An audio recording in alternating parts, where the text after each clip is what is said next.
game on as far as Team Secret and ViCi Gaming are concerned, which means handing you over to our commentary team for our final series of the night. Toby, Juan, and Malini, it's all yours.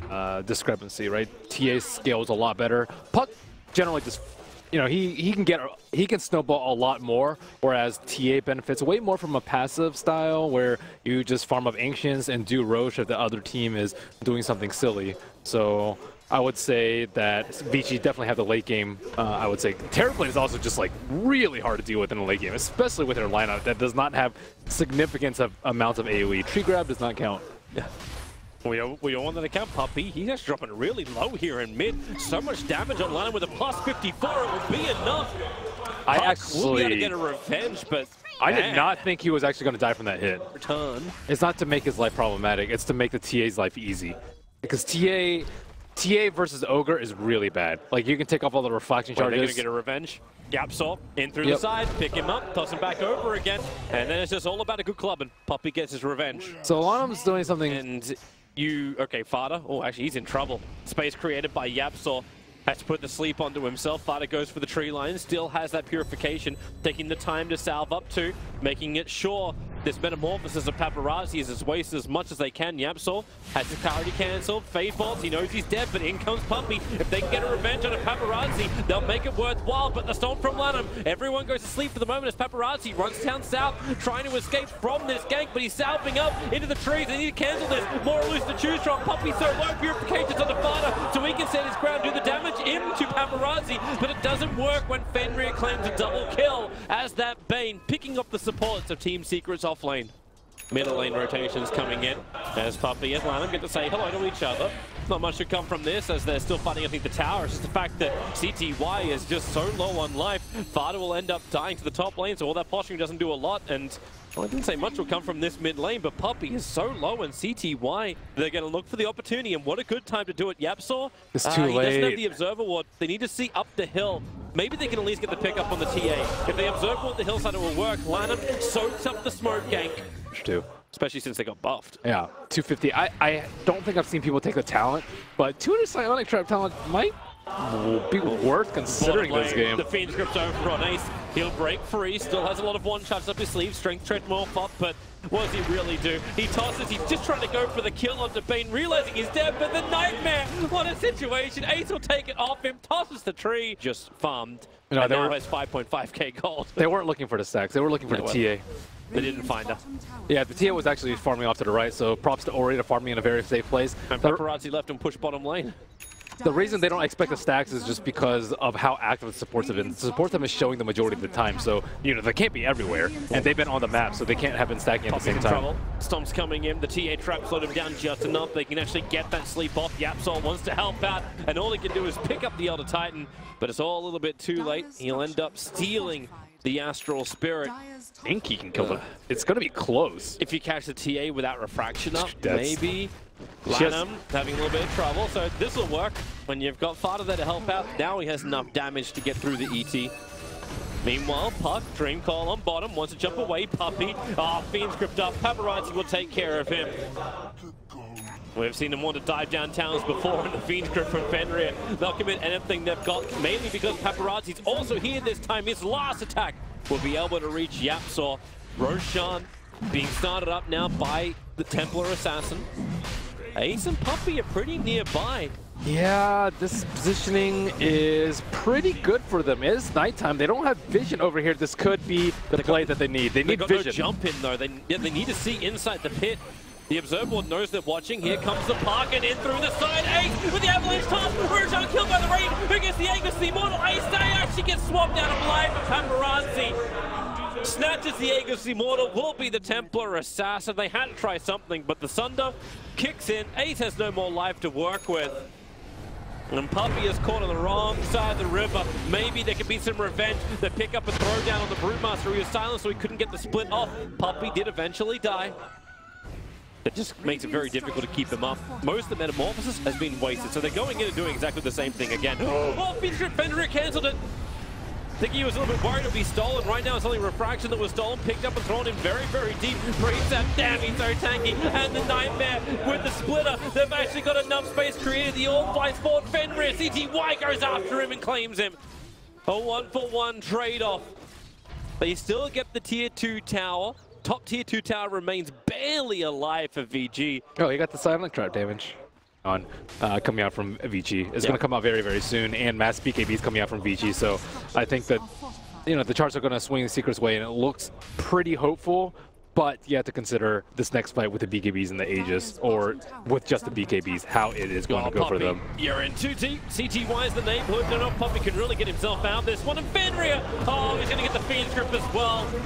CTY wasn't really sure if he should be involved in this. They were setting up for a gank on bottom.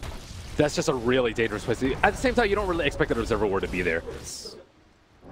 When CTY wants help on bottom, Paparazzi has TP down here to defend the lane. They're really not letting Team Secret have any of these towers. But it's a smoke gang. 4 men together. And Paparazzi is walking right into it. YapzOr, straight pick up, not the illusion. They toss down the tree. They know which one's the real one. And now flip him like a pancake. Plain. Now VG Gaming, they're going to smoke up. 5-man in it.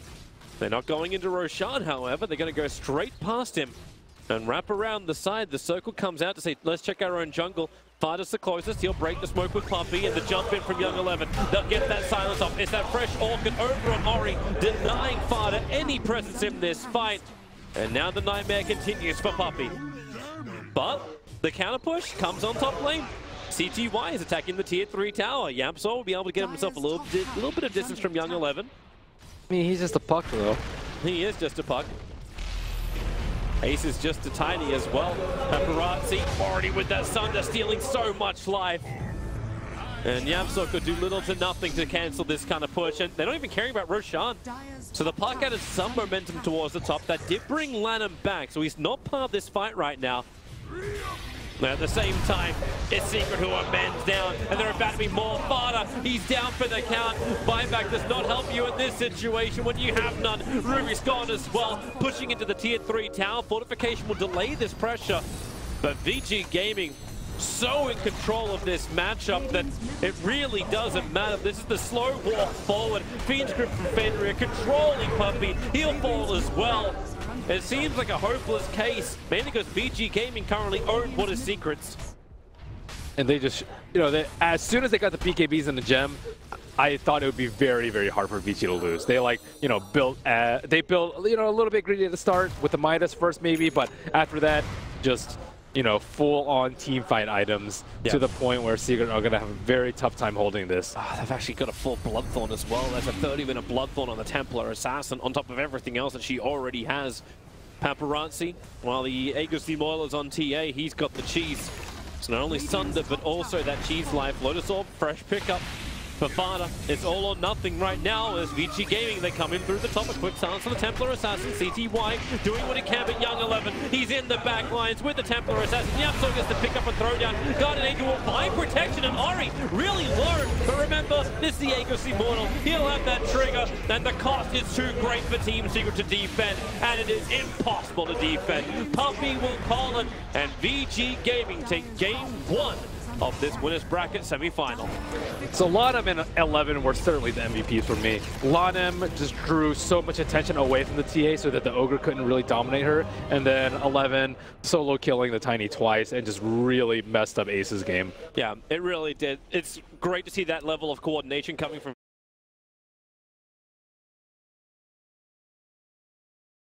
the only thing they have to do with the Storm is like 1 Dragonite stun and 1 Sanking stun. As soon as he gets the Lincolns, the game is going to get really, really hard for them.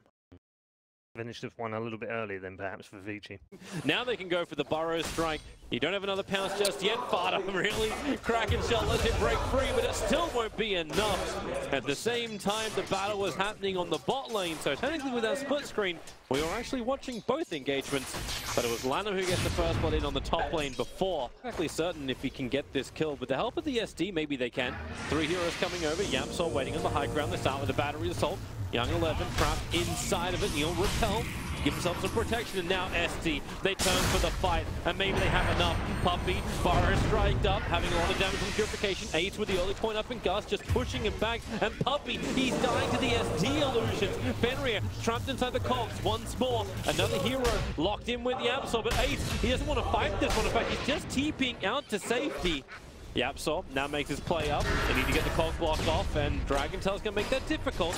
A Vortex, no point in it, so no pullback available. Can just slow him down with that overload. And there it is, the cog trap in. Ori can't go anywhere. One charge is up. Dragontail, the burn from the cog. It's not enough, and no level 6 on Storm.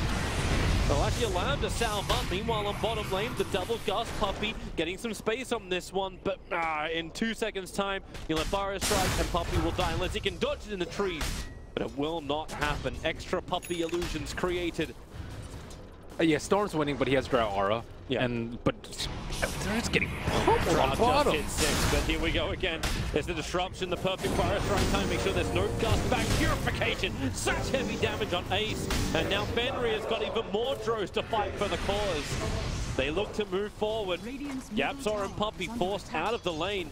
And the ST Illusion's actually currently chipping away at Yapsor. He has 7 one-shots up his sleeve and Ball Lightning available, but that's not enough mana to get all the way back to the tower, so Fenrir is going to start with Disruption. Catch is coming out as well. Lana Fire Strike timing. This synergy has been absolutely perfect between the two supports. They need a little bit more damage, and they just don't have it, even with the Caustic, maybe the Pulse with the... that Fire Strike, that'll do it.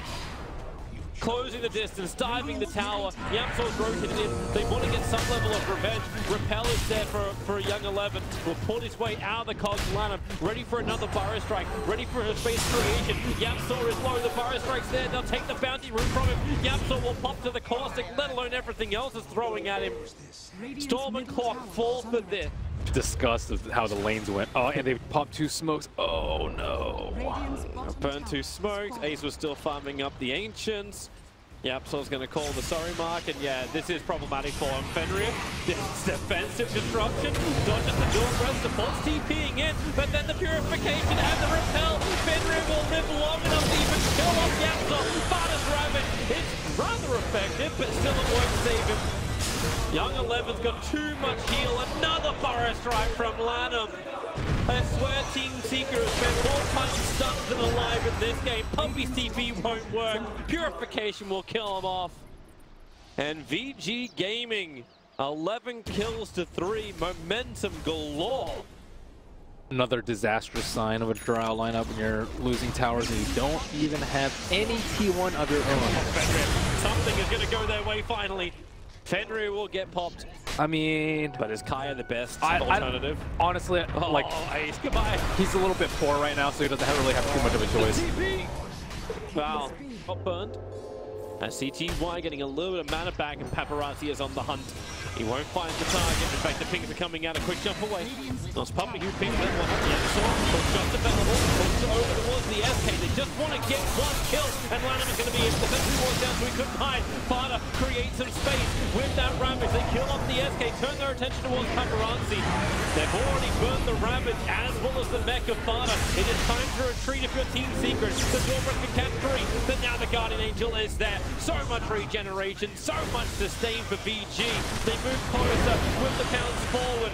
Paparazzi actually pounces over the dead corpse of Fada. And all Storm can do is just ball away. However, Fada may not be so lucky. Ori is the backline. The combo trap from CTY just forward. Ori is dying pretty quickly. The destruction is there. FD will create some space, but he doesn't have enough to get away. Now do they have enough to jump? Hook shot. Yapsor creating space, moving forward on the Fenrir. Paparazzi bounces over. The epicenter, maybe Tide Ravage as mech. It gives them now the sustain for Team Secret. A massive fight. These are the mistakes the Malini was mentioning about VG Gaming. And here comes Paparazzi. Sentry Ward reveals it, but he's already broken to tie up the silver edge going into work. There's no Ravage. The Macroplier is nice. Fada, the live, he's gonna sustain for a while. But a while is not long enough. It's lovely that Paparazzi can go Glass Cannon build because he has Repel. He went for the agility and the attack speed, so just all out right click. They're going in again. The Sentry Ward's revealing Observe Ward on the hill. They can push him back. Ace in a good position just to cannon fire from the rear with Yapsor. The call blocked down. Oh, the burst damage is there from the Ravage to help bring down the Omnite, so he's gone for the count, but Paparazzi can now be free to do what he wants. Going through Ace, maybe not so much when CTY once again is into the back lines. It's like CTY and Paparazzi just want to ignore that each other exists. But he may not have a choice. Right now, CTY has lost every teammate he has. Paparazzi with a triple kill. And VG with the creep wave coming down mid lane can at least force buybacks, if not do some heavy damage in the tier 3. Glorious plus 120 agility. Echo Saber Arcane Rune, pretty good. So. Got enough mana for it, so hey, why not? So maybe doesn't have the Revenant talent. Paparazzi just does so much damage right now. So stupid him doing that. Melee is gone. Under attack. Yeah, Paparazzi has over 250 damage 23 minutes into the game. Obviously, the essences are going to start to shift again. Hook shot, Yapsor. Well, we fought this place before. We're going to find it again. Fenrir, he's going to fall. CTY jumping in deep and breaks the Lincoln Spear. Now Paparazzi going for a little bit more. But support is there. They were going for both targets. A little bit of greed, or a lot of greed. A mountain of greed. He still had all the stacks. So right now he's at 37. Yeah, that's done. 24 minutes in, they're realizing this is a hopeless case. Team Secret get 2-0'd by VG Gaming, as VG Gaming will secure top 3 position here at the Perfect World Masters. Lanem is in top 4. His drafts have been